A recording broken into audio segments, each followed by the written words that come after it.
Hey, good morning.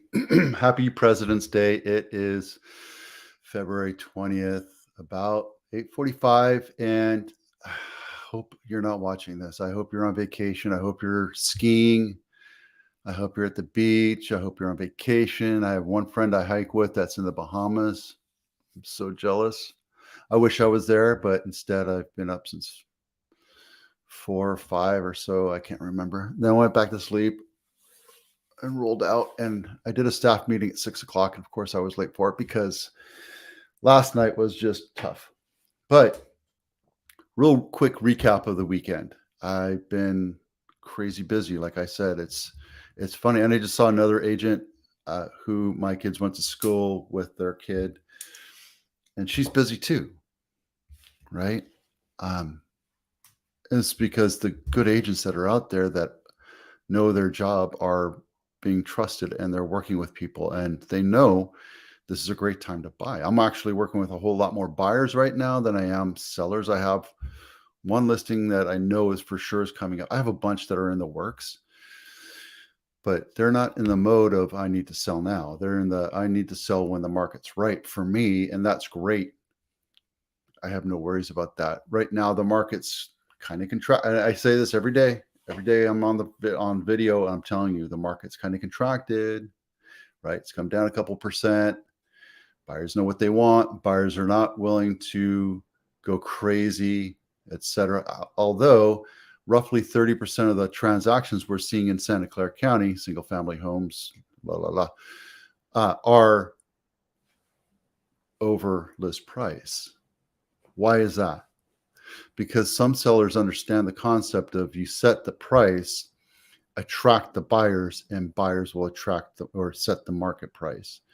You're a seller, you have no idea what the buyers are willing to pay. And when there's 15 or 1,500 buyers out there, you don't have a choice.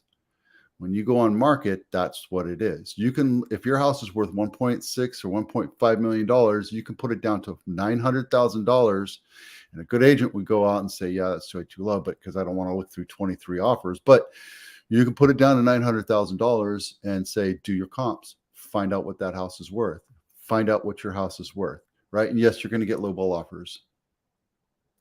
I guarantee you're going to get offers less than that, because some buyers are going to feel, well, they're desperate.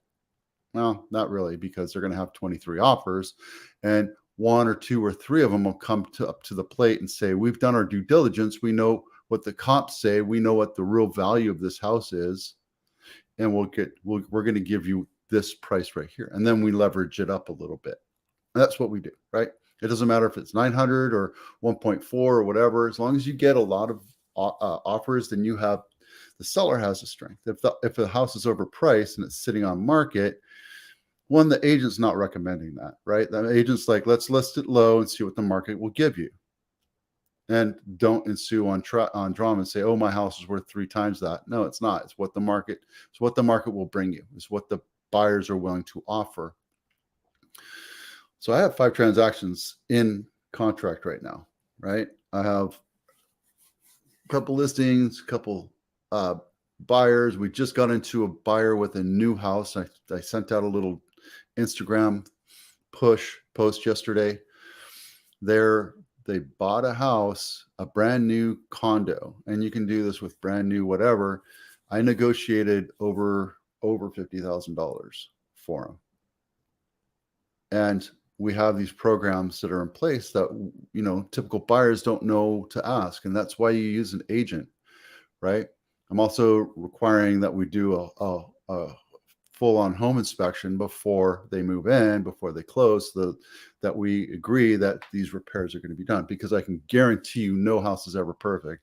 I can guarantee you, especially new homes, you're working with 5 or 6 different subcontractors. They're just getting it done. They're there for profit, right? And then you have a customer service guy that's going to go around and fix all the things that they didn't fix or do right. So we're going to go through and fine-tooth comb it, make sure that everything is right before my buyers close on that house.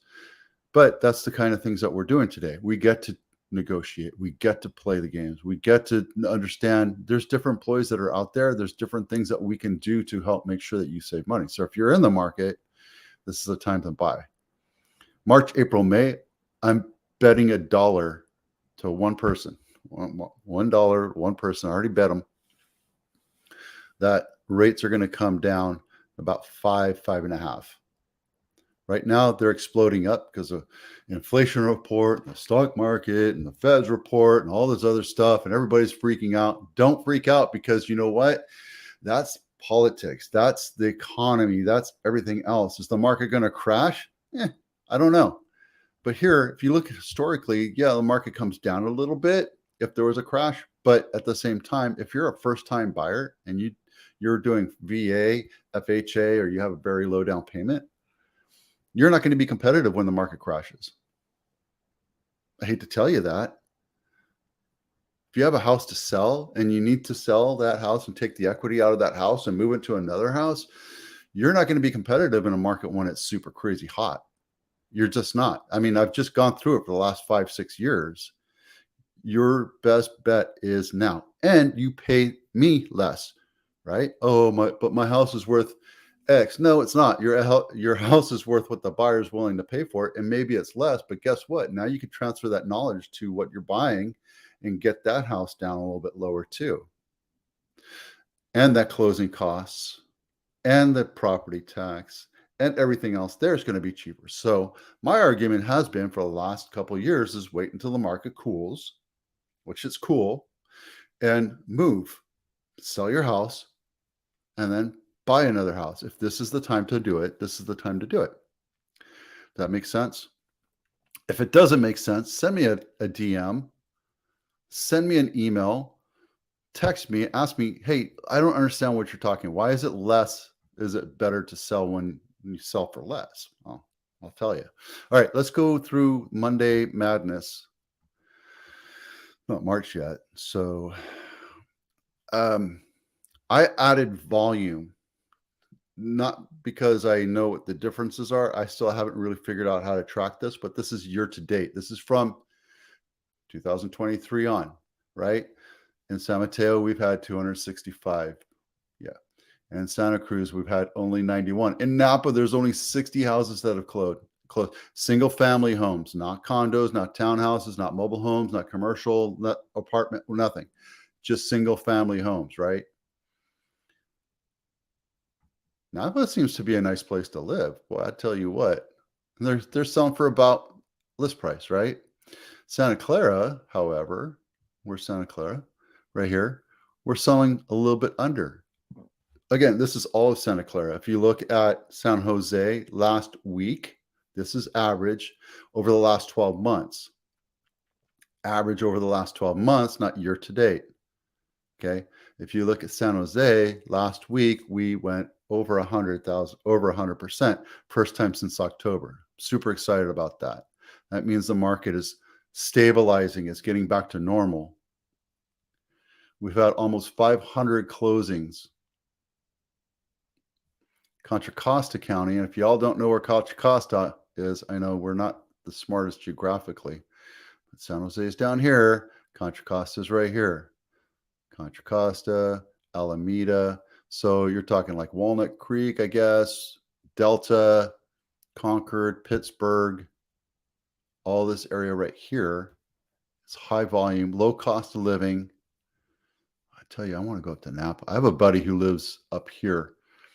He works for the Sonoma deputy, yeah, and he hangs from a helicopter and rescues people. That's his job. He's a sergeant in the sheriff's department, and he is in charge of the helicopter, Henry 1. Go check it out.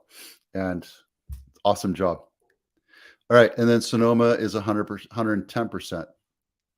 Sonoma County has the highest price over list price in the entire 10-county region.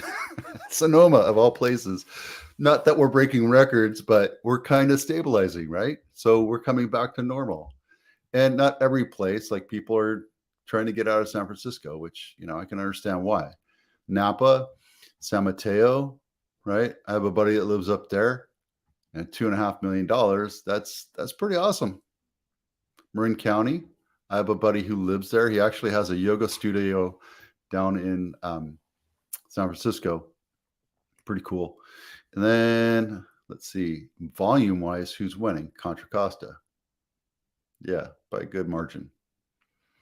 Alameda County's always done well. Alameda goes from Fremont all the way up to Oakland and then to Pleasanton, I think. Right? So there you go. Okay. Again, I hope you're on vacation. I hope you're enjoying this President's Day. I hope everything's going on. Oh, I did want to talk a little bit about. No, that's it. Yeah, I worked all weekend. Hope you didn't. If you're ready to buy or sell, let me know. If you're thinking about selling, I have some amazing programs to get your house ready so we can maximize it. Or I'm readjusting how we're going to market, but some really fun things going on. All right, I'm Vito Scarnecchia with the Abitano Group. I'm Vito Scarnecchia with the Abitano Group. I'm seeing if closed captioning can pick that up. We'll see you out there.